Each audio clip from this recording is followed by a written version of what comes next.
Ես ամեն դեպքում ուզում եմ շարունակել պարգևավճարների թեման, որովհետև այն շատ մեծ սոցիալական անարդարության զգացողություն է առաջացրել մեր ժողովրդի մոտ եւ մեր ուղղակի պարտավորությունն է այդ թեման հերթական անգամ բարձրաձայնել։ Նախ այստեղ մի քանի հայտարարություններ հնչեցին, որոնց իմ պարտքն եմ համարում անդրադառնալ։ Ասվեց, որ մենք պարգևավճարները, ես կարծում եմ, որ անարդար էր նաև մեզ տրված պարգևավճարը։ Եվ այստեղ հնչում է միտք, բա վերադարձնեիք, որ միատել ձեր մեջ բաժանեիք, իսկ եթե իսկապես ուզում եք հասկանալ, թե որտեղ են գնացել այդ գումարները, ես առաջարկում եմ, եկեք առանց կամերաների, եւ դա շատ կարեւոր է, առանց կամերաների տանենք եւ ցույց տանք ձեզ, թե որտեղ են գնացել այդ գումարները։ Կարծում եմ շատ մեծ դժվարություն ձեզ համար դա չի լինի։ Հաջորդ բանը, որ ինձ համար իսկապես ականջ ծակող էր, հետևյալ միտքն է։ Թալանվածը հավաքել ենք ու պարգևավճարներ ենք բաժանել։ Բա դուք եկել եք թալանածը հավաքեք, որ ժողովրդին տայիք, թե պարգևավճար ստանայիք։ Սա ուղղակի աբսուրդ է։ Հետո այնտեղ խոսք է գնում ծրարների մասին եւ այլն։ Եթե նախկինում դա արատավոր երևույթ էր, հիմա ինչ եք դուք նույնը անում ուղղակի պետական բյուջեից։ Այսինքն խնդիրն այն էր, որ ծրարով թաքուն չտրվեր, այլ պետական բյուջեից դա գնար, եւ հետո այնտեղ ասվում է Միքայել Մինասյան եւ այլն, ես ներողություն եմ խնդրում իհարկե, բայց մինչեւ այս պահը միակ արձանագրված դեպքը, որտեղ Միքայել Մինասյանը որևէ մեկին գումար է տվել, ցավոք դա դուք եք։ Դա ես պետք է արձանագրեմ։ Իսկ եթե կարողանաք ապացուցել, որ ես իմ գործընկերները երբևէ իրենց կյանքում 10 դրամ ծրարով ստացել ենք, ես հենց հիմա մանդատս դնում եմ, կարծում եմ դա ձեզ շատ դուր կգա, հետեւաբար կարող եք աշխատել այդ ուղղությամբ։ Բայց ընդհանրապես ես ուզում եմ շատ ավելի խորքային նայել։ Ես մի երկրի падգամավոր եմ եւ դուք էլ մի երկրի կառավարություն եք, որտեղ ամեն 5-րդը աղքատ է։ Մենք այդ երկրի քաղաքացիների ներկայացուցիչներն ենք, որտեղ ամեն 5-րդը աղքատ է, որտեղ դեռևս կան ծայրահեղ աղքատ մարդիկ։ Խոսվում է նվազագույն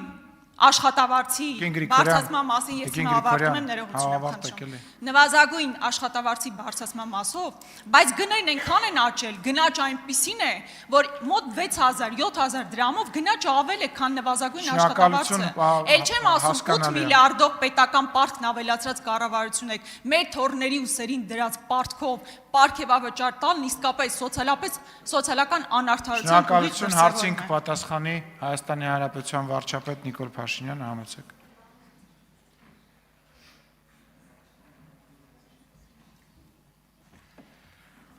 Նախ կարծում եմ դուք կարիք չունեք մեզ ցույց տալու, թե ինչ եք արել ձեր պարգևավճարները, ցույց տվեք ձեր ընտրողներին։ Երկրորդը, ես հստակ ասացի, որ վերադարձված թալանի 0.0000001%-ը մենք դրել ենք պետական ինստիտուտի ամրապնդման վրա, որովհետև հայտնի կանոն է, այդ թվում 2018 թվականից հակակոռուպցիոն պայքարը եղել է մեր առաջնահերթությունը։ Մենք ասել ենք 0 կոռուպցիա, եւ մենք այսօր հասնում ենք 0 կոռուպցիային։ Այո, այս որոշման արդյունքում Հայաստանի Հանրապետությունում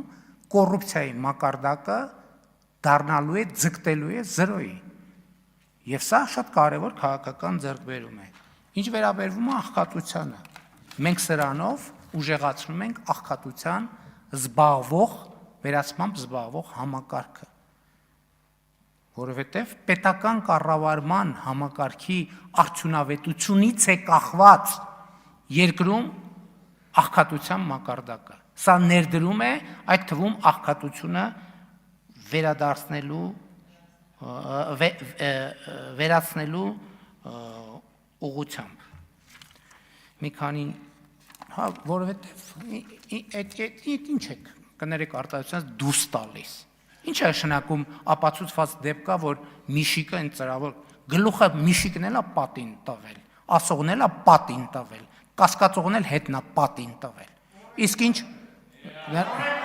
ասում եմ գլուխը պատին է տվել, ով տենց բան է ասում։ Ով որ տենց բան է ասում, ասում եմ դուս չտակ, չհամարձակվեք դուս տալ, չհամարձակվեք դուս տալ, բառից բուն իմաստով։ Եվ ինչ վերաբերում է ծրարով փողերին, ես գիտեմ, որ դրանց հետ կապված հարուցված քրեական գործեր կան, ես դա քննելու կարիք չունեմ, Հայաստանի Հանրապետության իրավասու մարմինները կքննեն եւ կտան անհրաժեշտ պատասխաններ։ Տիկին Կյուրեղան, տեղյակ եք, որ ձեր խոսելու հերթը չի։ Դե մի խոսեք, որ հիշում եք։ Նշում արեք այդտեղ միտեղ, որ չմոռանաք։ Դե մի խոսեք։ Դալիճում լրություն։ Արձագանք։ Միքայել Մինասյանի եւ ձեր անձնական հարաբերությունները ինձ բացարձակապես չեն հետաքրքրում, դա մեր պետության եւ ազգի շահերին ընդհանրապես ոչ վերաբերելի հարցեր են։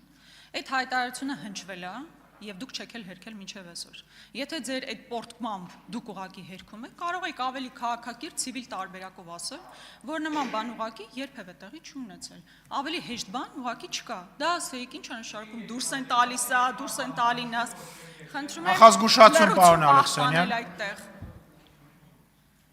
Եթե որևէ մեկը թալանել է, այդ թալանվածը պետք է վերադարձվի ժողովրդին։ Երբ որ դուք ասում եք արդյունավետ կառավարում, դուք այդ ինչքան արդյունավետ եք կառավարում, որ կրկնում եմ մեր պետական պարտքը կրկնապատկել եք հասնելով 14 միլիարդի, որի միայն վարկը սպասարկելու համար մենք տրամադրում ենք նույնքան գումար, որքան պաշտպանության ուղղվող ծախսերն են, որքան կրթության ուղղվող ծախսերն են, առողջապահության ուղղող ծախսերն են միասին վերցրած։ Այ այդքան արդյունավետ եք դուք կառավարում։ Քանի ջրամբար եք կառուցել։ 0։ Շնորհակալություն։ Եվ այսպես ես կարող եմ թվարկել, թե որքան արդյունավետ եք դուք եղել, ել չեմ ասում անիվի։ Անջատ եք էլի բարձր խոսում։ Խնդրեմ։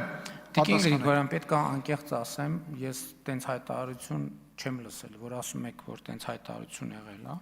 Ես կխնդրեմ, որ եթե ես over react արեցի, ես դրա համար ներողություն եմ խնդրում, բայց ես իսկապես չեմ լսել տենց հայտարարություն։ Ես խնդրում եմ մեր աշխատակազմից ներկայացնի ինչ հայտարարության մասին է խոսքը, եւ եթե կա տենց հայտարարություն բաց որևէ հարթակում, համապատասխան իրավական ընթացակարգով ես դրան ընթաց կտամ։ Տեսեք, Հայաստանի արտաքին պարտքի հետ կապված, որ ասում եք, ուրեմն ես ձեզ մի բան ասեմ, Հայաստանի Հանրապետությունում 53000 ընտանիք ձեռք է բերել հիպոթեկային վարկով բնակարան։ Բոլոր այդ ընտանիքների պարտքը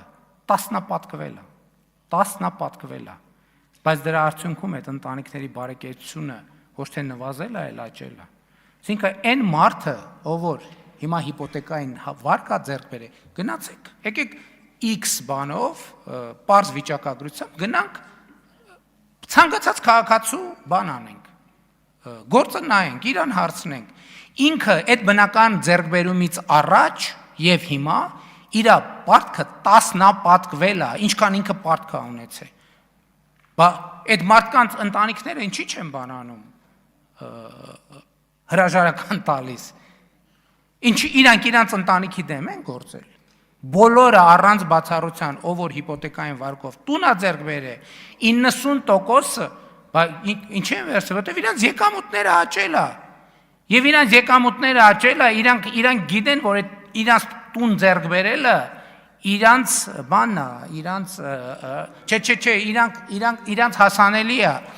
բայց իրանք 40 տարվա, 20 տարվա ծախսը չեն ուզում անեն մի անգամից, անում են կտոր, էլ չեմ ասում, որ պետություն, այսինքն պարտքը Հայաստանի ժողովուրդը եւ ընդհանրապես ժամանակակից տնտեսական կարգի մեջ դա շատ կարեւոր եւ անբաժանելի բան է։ Եթե ինչ-որ նյուանս բաց թողեցի, դա նրանից է, որ մի րոպեում շատ հարցեր եք տալիս, մի մասը նույնիսկ չենք հարցնում արձանագրել, բայց մնացածին առիթներ կունենանք անդրադառնալ։ Գեգամ Մանուկյան, համեցեք։